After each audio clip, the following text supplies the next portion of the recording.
Hello everyone, कैसे हैं आप लोग। I hope guys you are fine. आपके अपने चैनल देवेश ऑनलाइन क्लासेस में मैं देवेश आपका स्वागत करता हूं। आज का टॉपिक है tense. Today we learn tense. The tense is the backbone of English language. Tense English language का रीढ़ की हड्डी है। यदि हम टेंस को अच्छे से नहीं जानते हैं तो इंग्लिश लैंग्वेज को आसानी से न तो समझ सकते हैं और न ही उसे लिख सकते हैं। सो गाइस, टेंस एक ऐसा जटिल टॉपिक है जिसे बहुत सारे लोग रटते हैं, बट रटने से टेंस समझ में नहीं आने वाला है, बल्कि उसे समझना होता है। सो गाइस, जो बिगिनर हैं या जो टेंस के बारे में कुछ जानते हैं, उनके लिए यह वीडियो बहुत ही यूज़फुल होने वाला है। और जो स्टूडेंट एडवांस लेवल पर है उनके वो जो है इस वीडियो को देख करके प्रैक्टिस कीजिए, ताकि शायद कुछ नया चीज़ मिल जाए। सो गाइस, आज हम लोग टेंस को बहुत ही इजी वे में पढ़ने वाले हैं और उसे बनाना भी सीखेंगे। सो गाइस, वीडियो के अंत तक बने रहिए। Let's move. टेंस काल, समय। टेंस काल, समय। काल की गति को हम लोग टेंस से हम लोग जानते हैं। तो टेंस को अब हम लोग उसके परिभाषा, उसके डेफिनेशन से हम लोग जानते हैं कि टेंस क्या होता है। What is the definition of tense? A form of verb that shows whether an action happened in the past, is happening in the present और will happen in the future is called tense. क्रिया का वह रूप जिसे यह व्यक्त हो कि कार्य बीते समय में संपन्न हुआ या वर्तमान समय में चल रहा हो या आने वाले समय में होगा, टेंस कहलाता है। कोई भी एक्शन जो चल रहा है या जो बीत गया या जो भी होने वाला है वह टेंस कहलाता है। तो यहाँ पर टेंस तीन प्रकार के होता है। There are 3 types of tense. जो पहला है इस प्रकार से, सबसे पहला है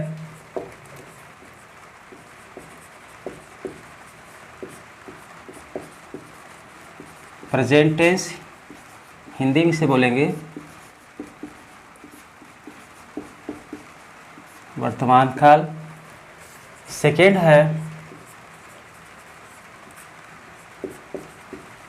पास्ट टेंस,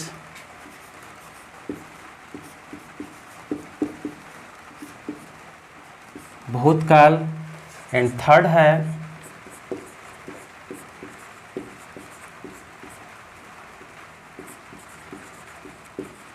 फ्यूचर टेंस,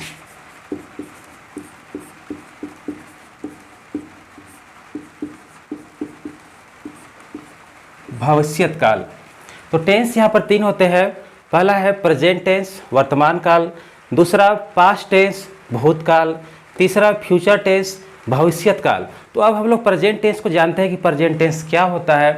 तो जो कोई काम वर्तमान में चल रहा हो या कुछ समय पहले समाप्त हुआ हो, वह वर्तमान काल प्रेजेंट टेंस होता है। जैसे मैं अभी टेंस पढ़ा रहा हूँ, यह हम लोग का वर्तमान काल से हम लोग को पता चल रहा है। उसी प्रकार से यदि हम लोग पास्ट टेंस को हम लोग देखें तो वहाँ पर होता है कि कोई भी काम जो बीत चुका है, जैसे हम लोग पिछले वीडियो में हम लोग सेंटेंस पढ़े थे, तो वो हम लोग का वो पास्ट टेंस होता है। और यदि हम लोग फ्यूचर टेंस की बात करें तो फ्यूचर टेंस में जो आने वाला है उसे हम लोग फ्यूचर टेंस से जानते हैं। जैसे कि हम लोग आने वाले समय में हम लोग इंग्लिश ग्रामर को पढ़ेंगे, तो इस प्रकार के वाक्यों को हम लोग देख करके जानते हैं कि वह जो है प्रेजेंट टेंस में है, पास्ट टेंस में है या फ्यूचर टेंस में है। तो लेकिन गाइस, यहाँ पर यदि कहीं पर लिखा हुआ हो तो उसे हम लोग कैसे पहचान करें कि यह प्रेजेंट टेंस का है या पास्ट टेंस का है या फ्यूचर टेंस का है। तो आइए देखते हैं उसके पहचान के हम लोग टेंस को कैसे पहचान सकते हैं। तो किसी भी यहाँ पर हम लोग देखते हैं गाइस, पहचानने के लिए क्या करना होगा। तो सबसे पहले हम लोग को पहचानना होगा प्रेजेंट टेंस को लोग कैसे पहचानेंगे। तो किसी भी हिंदी वाक्य के अंत में, किसी भी हिंदी वाक्य के अंत में है, हैं, हो, हूँ जैसे शब्दांश लगा हो तो वह वाक्य प्रेजेंट टेंस होता है। जैसे हम लोग इसको यहाँ पास उदाहरण से भी हम लोग देख सकते हैं कि किस प्रकार के वाक्यों को हम लोग जो है उसके अंत में है, हैं, हो, हूँ जैसे शब्दांश लगे होते हैं। तो यहाँ पर हम लोग देख सकते हैं वह पढ़ता है। जैसा कि मैं बताया अभी कि किसी भी हिंदी वाक्य के अंत में यदि है, हैं, हो, हूँ जैसे शब्दांश लगा हो तो वह हम लोग का प्रेजेंट टेंस होता है। इसी को देख करके हम लोग को पहचान होता है। तो अब गाइस हम लोग यहाँ पर देखते हैं पास्ट टेंस को, कि पास्ट टेंस को हम लोग कैसे, कहीं भी लिखा हुआ रहेगा तो उसे हम लोग कैसे पहचान करेंगे। तो उसके लिए भी हम लोग देख सकते हैं कि किसी भी हिंदी वाक्य के अंत में यदि था, थी, थे या जैसे शब्दांश लगे हो तो वह वाक्य पास्ट टेंस या भूतकाल से हम लोग उसको जानते हैं। जैसे गाइस हम लोग इसको यहाँ पर एग्जाम्पल से भी समझ सकते हैं। वह पढ़ता था। जैसे कि मैं परिभाषा में बताया कि किसी भी हिंदी वाक्य के अंत में यदि था, थी, थे या जैसे शब्दांश लगा हो तो उसे हम लोग पास्ट टेंस या भूतकाल से हम लोग उसको डिनोट करते हैं, पहचान करते हैं। एंड देन लास्ट में जो हम लोग का फ्यूचर टेंस है उसको भी हम लोग इसी प्रकार से पहचान करेंगे। जैसे जिस किसी हिंदी वाक्य के अंत में गा, गी, गे जैसे शब्दांश लगा हो तो भविष्यत काल होता है। जैसे इसको भी हम लोग एग्जाम्पल से समझेंगे। वह नाचेगा। जैसा कि मैं बताया था कि किसी भी हिंदी वाक्य के अंत में यदि गा, गी, गे जैसे शब्दांश लगा हुआ हो तो उसे हम लोग फ्यूचर टेंस या भविष्यत काल से हम लोग उसको जानते हैं। सो गाइस अब आपको जो है यहाँ तक ये तीनों टेंस को आराम से कहीं भी लिखा हुआ हो उसे आप लोग इस पहचान के माध्यम से पहचान सकते हैं कि कहीं भी यदि है, हो, हूँ जैसे शब्दांश लगा हुआ रहता है तो उसे हम लोग प्रेजेंट टेंस से डिनोट करते हैं। और जहाँ कहीं भी सेंटेंस के आखिर में था, थी, थे या जैसे शब्दांश लगा हुआ रहता है तो वह उसे हम लोग पास्ट टेंस से हम लोग समझते हैं। और किसी भी हिंदी वाक्य के अंत में यदि गा, गी, गे जैसे शब्दांश लगे हुए रहते हैं तो उसे हम लोग फ्यूचर टेंस या भविष्यत काल से हम लोग उसको समझते हैं। सो गाइस अब हम लोग इन तीनों टेंसों के जो 4 उप प्रकार होते हैं उसे हम लोग देखेंगे। और वो जो चारों प्रकार हैं उसके बगैर हम लोग टेंस को पूरा नहीं कर सकते हैं। तो आइए देखते हैं कि उसके 4 प्रकार कैसे होते हैं। तो यहाँ पर सबसे पहला जो उप प्रकार है उसे हम लोग यहाँ पर बोलेंगे इंडेफिनिट। इंडेफिनिट या हम लोग इसे सिंपल भी बोल सकते हैं। सिंपल, इसको हिंदी में इंडेफिनिट को हम लोग बोलते हैं अनिश्चित। और यदि सिंपल की हम लोग बात करें तो यहाँ पर हम इसको सामान्य बोला जाएगा। ठीक है गाइस। अब हम लोग यहाँ पर सेकेंड नंबर जो है उसे देखते हैं। तो सेकेंड नंबर पे है कंटिन्यूअस। कंटिन्यूअस को हम लोग हिंदी में जानेंगे अपूर्ण। जो काम अपूर्ण है, चल रहा है, पूरा नहीं हुआ है, उसे हम लोग अपूर्ण से हम लोग जानते हैं। एंड तीसरा है परफेक्ट। परफेक्ट इसे हम लोग हिंदी में पूर्ण से जानते हैं। जो काम पूरा हो चुका हुआ है उसे हम लोग परफेक्ट या पूर्ण से जानते हैं। एंड फोर्थ लास्ट में हम लोग का परफेक्ट कंटिन्यूअस, इसे हम लोग हिंदी में बोलेंगे पूर्ण अपूर्ण। जो काम पूरा भी है और अधूरा भी है।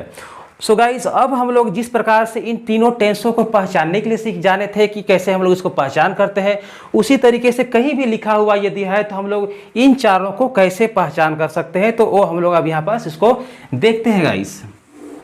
सबसे पहले हम लोग यहाँ पर देखना है इंडेफिनिट या सिंपल। हम लोग यदि सिंपल बोलेंगे तो सामान्य, इंडेफिनिट बोलेंगे तो अनिश्चित। तो जिस किसी हिंदी वाक्य के क्रिया के अंत में ता, ती, ते जैसे शब्दांश लगे हो तो वह इंडेफिनिट या अनिश्चित होता है। जैसे गाइस हम लोग यहाँ पर इसको एग्जाम्पल से भी हम लोग यहाँ पर समझ सकते हैं। उदाहरण, वह पढ़ता है। जैसा कि मैं अभी आपको बताया कि जिस किसी हिंदी वाक्य के अंत में, जिस किसी हिंदी वाक्य के क्रिया के अंत में, यहाँ पर पढ़ना क्रिया हुआ तो इस क्रिया के अंत में ता लगा हुआ है, तो इसे हम लोग इंडेफिनिट से हम लोग इसको पहचान करते हैं। सो गाइस अब हम लोग यहाँ पर देखते हैं कंटिन्यूअस को। तो कंटिन्यूअस को भी हम लोग देखते हैं कि जिस किसी हिंदी वाक्य के क्रिया के अंत में रहा, रही, रहे जैसे शब्दांश लगा हो तो उसे हम लोग कंटिन्यूअस अपूर्ण के नाम से हम लोग उसको जानते हैं या पहचान कर सकते हैं। जैसे यहाँ पर हम लोग उसको देखेंगे, वह पढ़ रहा है। जैसा कि मैं बताया गाइस कि यहाँ पर जिस किसी हिंदी वाक्य के क्रिया के अंत में, क्रिया यहाँ पर पढ़ना है और यहाँ पर उसी के अंत में लगा हुआ है रहा, तो इसे हम लोग इसको पहचान करेंगे कि यह हम लोग का कंटिन्यूअस है। ओके गाइस, अब हम लोग यहाँ पर देखते हैं थर्ड नंबर जो परफेक्ट है। तो परफेक्ट को भी हम लोग इसी तरीके से पहचान करेंगे कि जिस किसी हिंदी वाक्य के क्रिया के अंत में चुका, चुकी, चुके जैसे शब्दांश लगा हो तो वह परफेक्ट या पूर्ण होता है। जैसे इसे भी हम लोग उदाहरण से समझते हैं। जैसे वह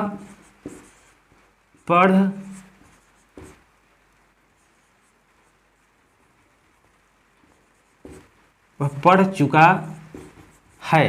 जैसा कि मैं बताया था कि किसी भी हिंदी वाक्य के अंत में, किसी भी हिंदी वाक्य के क्रिया के अंत में, क्रिया हम लोग यहाँ पर पढ़ना हुआ और यहाँ पर जो चुका लिखा हुआ है, तो इससे हम लोग पहचान करें कि यह वाक्य जो है परफेक्ट में है। ठीक है गाइस, तो अब हम लोग देखते हैं लास्ट में जो यहाँ पर लगा हुआ है परफेक्ट कंटिन्यूअस। तो उसे हम लोग समय से जानते हैं कि जहाँ कहीं भी सेंटेंस में हमें कोई दिन हो, कोई दिनांक हो, कोई तारीख हो, कोई समय हो, कोई घंटा हो, तो वहाँ पर हम लोग परफेक्ट कंटिन्यूअस को पहचान करते हैं। जैसे यहाँ पर हम लोग इसको देखेंगे तो यहाँ पर हम लोग इसको लिख भी सकते हैं समय बोध, कि जहाँ पर कोई भी सेंटेंस में यदि समय का कोई जिक्र हो तो उसे हम लोग परफेक्ट कंटिन्यूअस से हम लोग उसको जानते हैं। तो अब इसका हम लोग एग्जाम्पल से हम लोग देख सकते हैं कि यह कैसे होता है।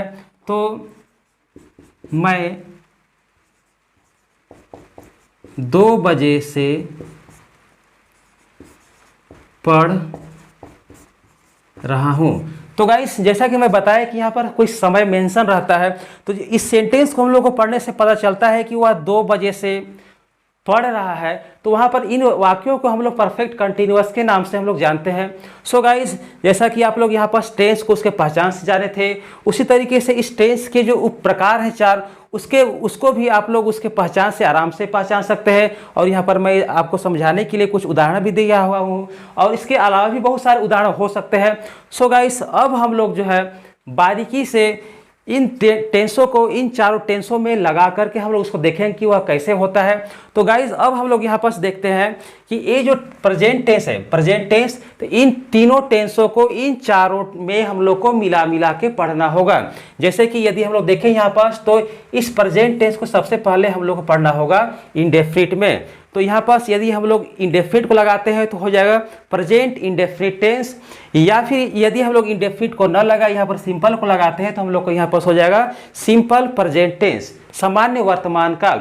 उसी प्रकार से इसी प्रेजेंट टेंस को हम लोग इस कंटिन्यूअस में पढ़ेंगे तो हम लोग का हो जाएगा प्रेजेंट कंटिन्यूअस टेंस। ठीक है गाइस, तो अब हम लोग देखते हैं उसी प्रेजेंट टेंस को हम लोग पढ़ेंगे परफेक्ट में, तो हम लोग का हो जाएगा present perfect tense. Okay guys, अब हम लोग देखते हैं यहाँ पास कि इसी प्रेजेंट टेंस को हम लोग पढ़ेंगे परफेक्ट कंटिन्यूअस में, तो हम लोग का हो जाएगा प्रेजेंट परफेक्ट कंटिन्यूअस गाइस। तो यहाँ पास हम लोग इस प्रेजेंट टेंस को हम लोग 4 तरीके से पढ़ेंगे गाइस।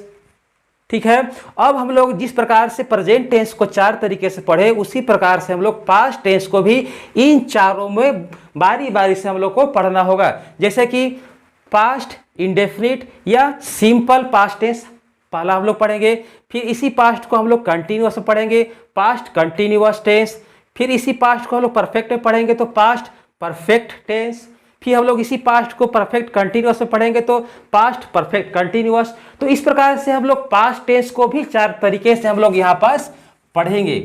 ओके गाइस, अब हम लोग यहाँ पास जो हम लोग का फ्यूचर टेंस है तो इस टेंस को भी हम लोग इन चारों में बारी बारी से पढ़ेंगे। ठीक है गाइस, तो यहाँ पास इस फ्यूचर टेंस को हम लोग इंडेफिनिट में पढ़ते हैं तो हम लोग हो जाएगा फ्यूचर इंडेफिनिट टेंस, या हम लोग इंडेफिनिट को ना लगाएं सिंपल को लगाएंगे तो हम लोग यहाँ पास हो जाएगा सिंपल फ्यूचर टेंस।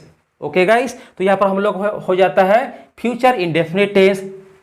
फिर उसी प्रकार से हम लोग का हो जाएगा future continuous tense, future perfect tense, future perfect continuous tense. तो इस प्रकार से हम लोग फ्यूचर टेंस के भी हम लोग 4 तरीके से हम लोग यहाँ पास पढ़ने वाले हैं। तो कुल मिला के हम लोग यहाँ पर जो 3 टेंस है और यहाँ पर जो 4 है तो इन तीनों टेंसों को बारी बारी से इन चारों में हम लोग को मिला के पढ़ना होगा।